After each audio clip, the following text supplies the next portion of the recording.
Yeah, so tell us a little bit about these athletes that helped establish the IWGP heavyweight title, not just as a top prize in New Japan Pro Wrestling, but worldwide. I know you mentioned a few of them, and they've had some of these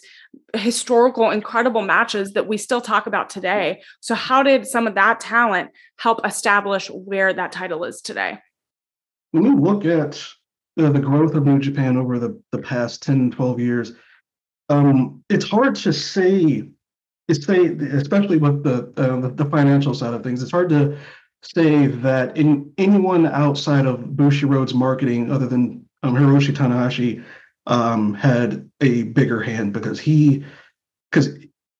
was starting to come into his prime when the company was just starting to get out of a bad financial spell. So his a lot of the stuff I like to say is like a lot of New Japan was built on his back, and I'm actually happy that he is still an active wrestler while New Japan is going through this gigantic growth, because he definitely helped at a time where it was definitely needed. At a point in time, you had like he and Yuji Nagata being the two pillars, with Minoru Suzuki coming in for at times during a kind of what was a down business period, but that those matches in Tanahashi, I believe it's called the I can't remember exactly what people call it, like Osaka Surprise, where Okada comes back from excursion and he defeats Tanahashi. That was a moment that kind of started building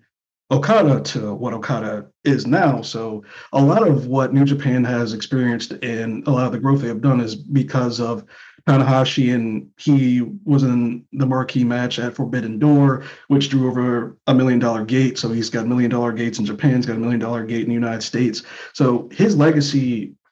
I think, especially when you look back in history, probably 20 or 30 years from now, especially if New Japan has a United States TV deal or TV deals around the world where they're making hundreds of millions, you have to look at what Hiroshi Tanahashi did in the mid 2000s to the mid 2010s. I think that's going to be one of the biggest things in